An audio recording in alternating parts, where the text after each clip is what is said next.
This recording contains the opinions and thoughts of certain independent Salesforce members. The information shared with you by these individuals are their own ideas and strategies regarding the cultivation of a successful independent Mary Kay business. The independent Salesforce members hope that you find something in this recording to inspire you and to help you succeed in your own independent Mary Kay business. Naturally, your personal results may vary depending on the time and effort you choose to invest in your Mary Kay business. As with any business opportunity, various factors may affect the financial results that are achieved in your Mary Kay business. Therefore, there are no guarantees regarding same. During her lifetime, Mary Kay Ash touched the lives of thousands of women.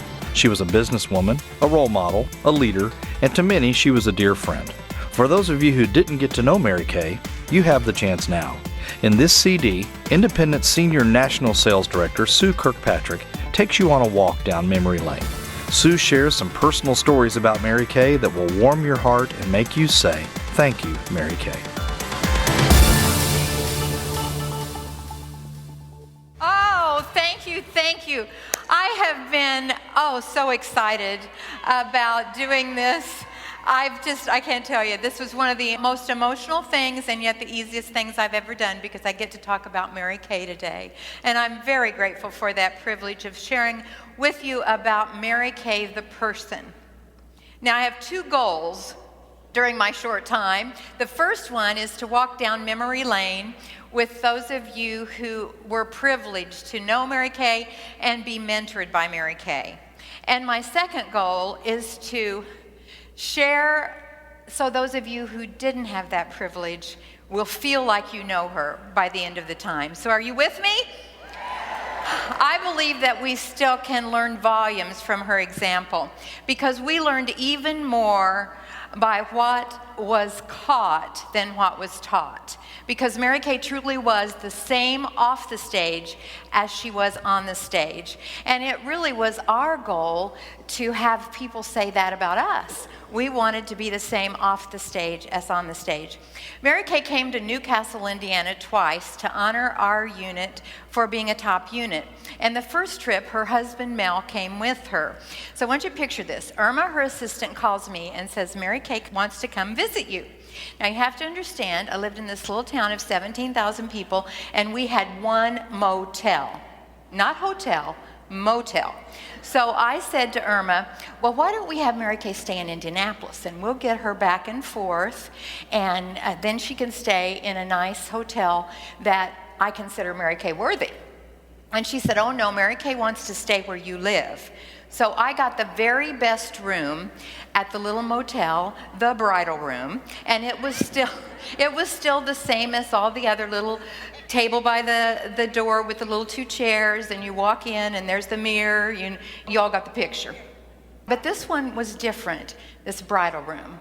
It had flocked wallpaper, shag carpet, velour bedspread, and a mirror on the ceiling. But Mary Kay and Mel were very gracious and humble.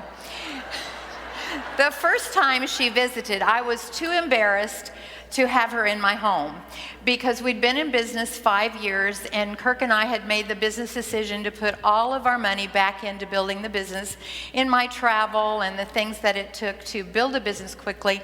And so we had done no decorating in our home. Literally, there were holes in our carpet. The wallpaper was hanging off of the wall. My office consisted of 2 old desks that we bought at a rummage sale. So I was just too embarrassed to have Mary Kay in my home. But the second time that she came, we had redecorated, so I was excited to have her tour my home. And I was so proud of my office. I had a new copy machine and a new memory typewriter. Do y'all remember the memory typewriters?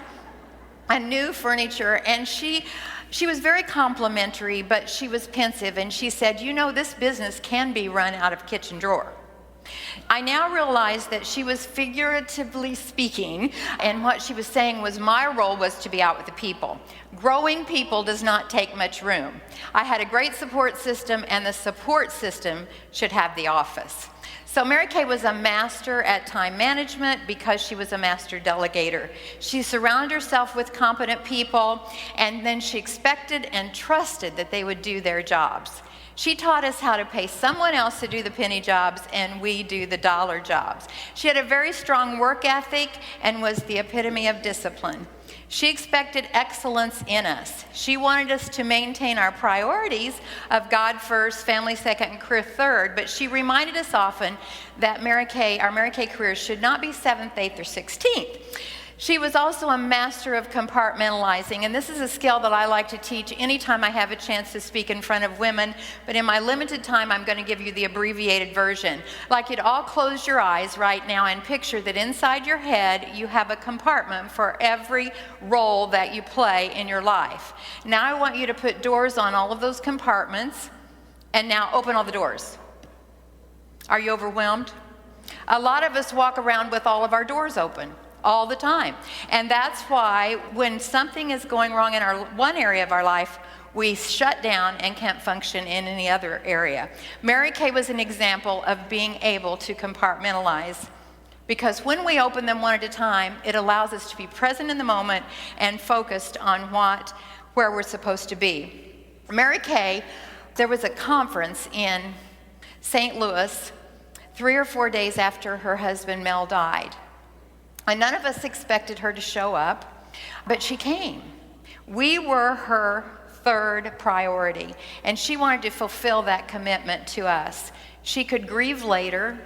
Self-pity was not on her priority list. And Mary Kay had a tremendous, tremendous attitude of gratitude. She taught us that we cannot complain and be grateful at the same time. So we never heard her complain. She was a master at making people feel important.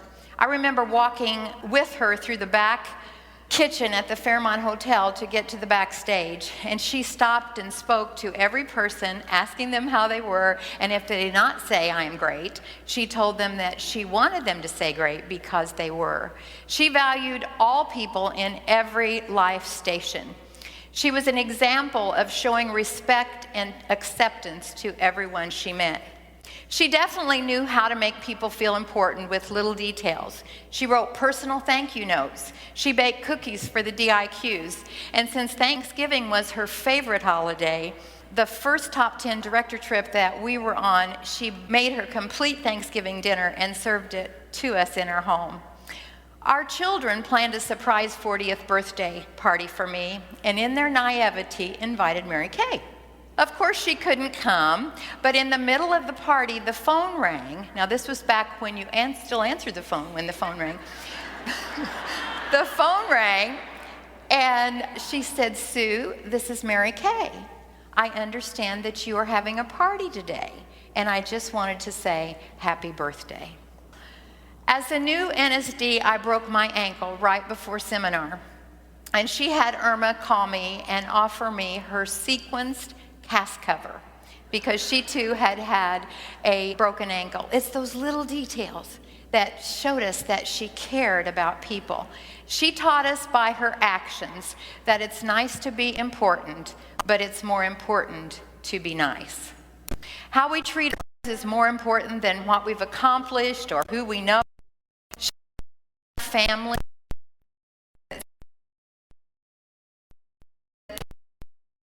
Another time, she used to make a few words to have a lasting impact on my journey to NSD. We were sitting at a head table, and she asked where I was on my national goal. I told her I had several first lines, but only 2 seniors. And she said, "Build strong first line, and the second line will come."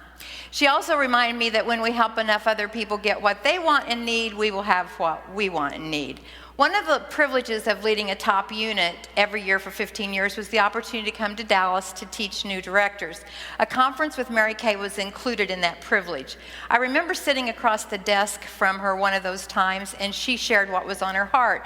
It was almost like she was thinking out loud, and I happened to be the one listening. And she said that there are 3 things that cause women stress: money, health, and relationships. And she said strong women can handle one at a time, but it takes an extraordinarily strong woman to handle more than one. So we need to take care of those 3 things and do what we can to manage them. During one conference, I went into it with a heavy heart, and I wanted to share something with Mary Kay, but I didn't have the courage, and I left the conference without sharing it. When I arrived back at the hotel, my phone was ringing. Irma said, "Sue, Mary Kay just had a feeling that there was something else she wanted to talk to her about." And here she is. Of course, I cried, and I poured my heart out. And what it was and her response to me is not really important as much as the lesson. I remember thinking, Lord, help me be an intuitive leader like Mary Kay. And there is another message that still plays in my head every morning. I shared with her that my greatest challenge in the day was getting out of bed. And she said, just get up and start moving. So every day I still hear that, just get up and start moving, Sue. Because the hardest part of any project or goal is starting to move. She was a woman of vision. She embraced change if it meant growth. She invested in research and development to give us the latest and greatest product and tools to build our businesses. I believe that if she were here today, she would have an iPad and a smartphone. She believed change was necessary. She would not compromise her principles and philosophies, but she knew that traditions sometimes need to be adapted. For example, I understand that when the company was new, directors wore white gloves and girdles. Can you imagine that today? Today we wear Spanx. But the starter kit was a makeup case with product that everybody used. She said that was before germs were invented. Imagine if we were still working out that same starter kit and the same products in the same jars that you see in the Mary Kay Museum.